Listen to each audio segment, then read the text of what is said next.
আরে সরে যান দাদা।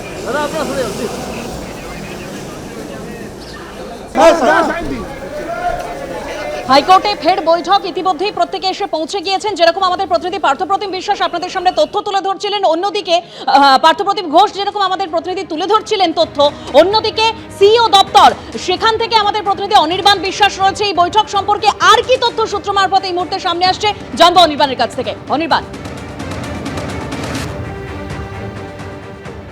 দেখো, তোমাকে প্রথমে জানিয়ে রাখি যে কিছুক্ষণ আগেই কিন্তু সিইও অফিস থেকে তিনি কিন্তু বেরিয়ে গিয়েছেন হাইকোর্টে এই বৈঠকে অংশগ্রহণ করবেন বলে, এবং তিনি যাওয়ার আগে কিন্তু একটি মন্তব্য করেছেন। আমরা জানতে চেয়েছিলাম যে লগ ইন পাসওয়ার্ড নিয়ে একটি সমস্যা হচ্ছিল, আজকে যে ইন্টারফেস তৈরি করা হচ্ছে এই যে জুডিশিয়াল অফিসাররা যারা স্ক্রুটিনির কাজ করবে সেই স্ক্রুটিনির কাজ কীরকমভাবে চলবে তাই নিয়ে, এবং তিনি কিন্তু বললেন যে পোর্টালের কাজ চলছে। অর্থাৎ একটা জিনিস কিন্তু স্পষ্ট হয়ে গেল যে প্রথম দিন জুডিশিয়াল যে অফিসাররা যে স্ক্রুটিনির কাজ করবে সেই স্ক্রুটিনির কাজ করতে গিয়ে বেশ কিছু সমস্যার সম্মুখীন কিন্তু হয়েছে। এখনও পর্যন্ত কিন্তু পোর্টাল সম্পূর্ণভাবে যে তৈরি রয়েছে এমনটা কিন্তু নয়, এবং তিনি কিন্তু জানালেন যে পোর্টাল তৈরির কাজ কিন্তু চলছে। অর্থাৎ এই পোর্টাল যতক্ষণ পর্যন্ত না পুরোপুরি সম্পূর্ণ হচ্ছে বা তৈরি হয়ে যাচ্ছে, কারণ তুমি জানো যে 250 জনের কাছাকাছি জুডিশিয়াল অফিসার কিন্তু নিযুক্ত করা হয়েছে হাইকোর্টের তরফে, এবং সেই জুডিশিয়াল অফিসারদের হাতেই কিন্তু প্রায় লক্ষ লক্ষ যারা মানুষ যারা কিন্তু এখনও পর্যন্ত এসআইআর প্রক্রিয়া যাদের নাম নিয়ে কিন্তু বিভিন্ন রকম সমস্যা রয়েছে তারা কিন্তু স্ক্রুটিনির জন্য আসবেন এই সমস্ত জুডিশিয়াল অফিসারদের কাছে। সেই জুডিশিয়াল অফিসাররা কিন্তু এই অ্যাপের মাধ্যমেই তারা নিজস্ব লগ ইন পাসওয়ার্ড দিয়ে তারা ভেতরে প্রবেশ করবেন, এবং সেখানে কিন্তু এইআরও বা বিএলওদের তরফ থেকে যে সমস্ত নথি আগে থাকতে এই সমস্ত মানুষ যাদের এখনও পর্যন্ত নাম ওঠেনি তাদের সম্পর্কে কী কী তথ্য জমা পড়েছে এবং সেই তথ্যগুলো ঠিক না ভুল এবং তারা যে কাগজপত্র নিয়ে আসবেন সমস্ত কিছু বিচার করে সেখানে ইয়েস অর নো অর্থাৎ রিজেক্ট করা এবং সেটাকে সাবমিট সিলেক্ট করা, এই দুটো প্রক্রিয়া কিন্তু থাকবে, এবং সমস্তটাই কিন্তু হবে একটি পোর্টালের মাধ্যমে, যে পোর্টালের কাজ কিন্তু এখনও পর্যন্ত পুরো সম্পূর্ণ হয়নি। আমরা যেটা খবর পাচ্ছি সিইও অফিস সূত্রে যে আজকে যে হাইকোর্টে বৈঠক রয়েছে সেই বৈঠকে একদিকে যেমন প্রথম আজকে জুডিশিয়াল অফিসাররা কী কী ধরনের সমস্যা হয়েছে সেগুলো নিয়ে তারা পর্যালোচনা করবেন, তার পাশাপাশি এই যে পোর্টাল সেই পোর্টালের ইন্টারফেস কীরকম হতে চলেছে এবং পোর্টালে কীভাবে ব্যবহার করবেন জুডিশিয়াল অফিসাররা তা নিয়েও কিন্তু ট্রেনিং দেওয়া হতে পারে। স্বাভাবিকভাবেই এখনও পোর্টাল যেহেতু পুরোপুরি তৈরি হয়ে ওঠেনি, স্বাভাবিকভাবে প্রশ্ন থাকছে যে তাহলে কি পুরোপুরি এই যে স্ক্রুটিনি প্রক্রিয়া যেটা জুডিশিয়াল অফিসাররা করবেন সুপ্রিম কোর্টের নির্দেশে সেটা কি সম্পূর্ণভাবে শুরু করা গিয়েছে নাকি সেক্ষেত্রেও বাধা রয়েছে, যদিও এই প্রশ্নের কোনো উত্তর তিনি দেননি। সিইও বেরিয়ে যাওয়ার সময় মনোজ আগরওয়াল তিনি কিন্তু জানিয়েছেন যে তিনি বাকি কথা ফিরে এসে জানাবেন। এই মুহূর্তে যে বৈঠক কলকাতা হাইকোর্টে হচ্ছে সেই বৈঠক কিন্তু অত্যন্ত গুরুত্বপূর্ণ, তার কারণ তুমি জানো যে সুপ্রিম কোর্টের অর্ডার অনুযায়ী কিন্তু কলকাতার যে হাইকোর্টের যিনি প্রধান বিচারপতি তার নেতৃত্বে কিন্তু গোটা এই স্ক্রুটিনি প্রক্রিয়া চলবে, এবং তিনি প্রত্যেক জেলার জন্য একটি করে অবজার্ভ টিম তৈরি করে দিয়েছেন, যে অবজার্ভ টিমে থাকছেন 3 জন করে সদস্য, ডিস্ট্রিক্ট ম্যাজিস্ট্রেট, এসপি এবং ডিএম।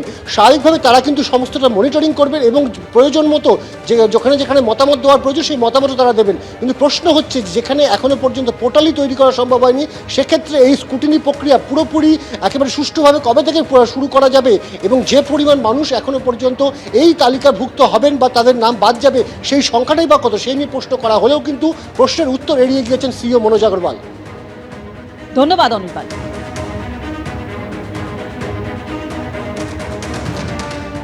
সুপ্রিম কোর্টের নির্দেশে এসআইআর এর নথি যাচাইয়ে বিচারকরা 12টি রাজ্যে এসআইআর, শুধুমাত্র পশ্চিমবঙ্গে ব্যতিক্রমী সিদ্ধান্ত। ঝাড়াই বাছাই হবে সিদ্ধান্ত নেবেন জুডিশিয়াল অফিসাররা, কোনো মধ্যস্থতাকারী অফিসার রাখবেন না, আবেদন শুভেন্দু অধিকারীর। তৃণমূল প্রথমে ম্যানেজ করার চেষ্টা করে, না পারলে বাধা দেয়। অবজারভারদের ক্ষেত্রে আমরা এটা দেখেছি, দাবি বিরোধী দলনেতা শুভেন্দু অধিকারী।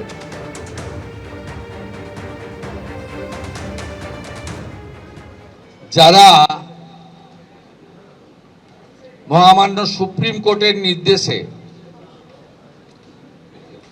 এবারে 28 তারিখের ভোটার তালিকার পরে যে সমস্ত সন্দেহজনক ভোটার থেকে যাচ্ছে তাদের ডকুমেন্টেশন ঝাড়াই বাছাই যাচাইয়ের কাজ করবেন, অর্থাৎ জুডিশিয়ারি, যার নেতৃত্ব দেবেন কলকাতা হাইকোর্টের সম্মানীয় প্রধান বিচারপতি মহোদয়। তথ্যোপযুক্ত কাগজ থাকলে দেখাবেন। বিচার বিভাগকে যুক্ত করা হয়েছে, 12টি রাজ্যে এসআইআর হয়েছে, কেন্দ্রশাসিত অঞ্চল সহ 11টা জায়গায় এই ধরনের সিদ্ধান্ত হয়নি, পশ্চিমবঙ্গে একটি ব্যতিক্রমী সিদ্ধান্ত হয়েছে। আমি অনুরোধ করব যে কোনো লিয়াজো অফিসারকে আপনি অ্যালাউ করতে পারেন না বা করবেন না, কারণ সুপ্রিম কোর্ট পরিষ্কার বলেছে যে 28/2 পরে যে সাপ্লিমেন্ট লিস্টের জন্য যে ভোটার রয়ে যাবে সে সংখ্যা কি হবে ইলেকশন কমিশন জানে এবং জুডিশিয়ারি জানে। তাদের ঝাড়াই বাছাই হবে ডকুমেন্টের ভিত্তিতে, অর্থাৎ কাগজের ভিত্তিতে, প্রমাণের ভিত্তিতে, এবং সেক্ষেত্রে জুডিশিয়াল অফিসাররা হচ্ছে চূড়ান্ত সিদ্ধান্ত অ্যাকসেপ্ট অর রিজেক্ট করবেন। তাদেরকে দুজন সহযোগিতা করবেন, একজন ভারত সরকারের যে কর্মচারীরা আধিকারিকরা এসেছেন মাইক্রো অবজারভার তারা থাকবেন, আর আরেকজন থাকবেন রাজ্য সরকারের দেওয়া গ্রুপ সি যারা অফিসার্স তারা। কিন্তু সেখানে লিয়াজোর কথা বলা নেই। এই লিয়াজো আমরা দেখেছি পুলিশ অবজারভার, জেনারেল অবজারভারদের সঙ্গে বিশেষ রাজনৈতিক দলের লোকেদেরকে লিয়াজো করা হয় এবং তারা লিয়াজো অফিসার হিসেবে প্রথমে ম্যানেজ করার চেষ্টা করেন, পরে যদি কথা না শোনেন, ম্যানেজ না হন, বাধা দেওয়ার চেষ্টা করেন।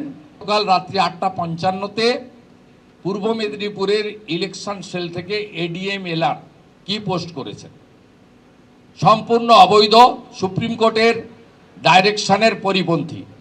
তো ওয়েস্ট বেঙ্গলকে অনুরোধ করব যে এর বিরুদ্ধে ব্যবস্থা নেওয়ার জন্য। আমি এরপরে সোশ্যাল মিডিয়াতেও দেব এবং বিজেপির পক্ষ থেকে আমরা রিটিন কমপ্লেনও সিইসিকে আমরা ইসিআইকে পাঠাবো। এবিপি আনন্দ, এগিয়ে থাকে, এগিয়ে রাখে।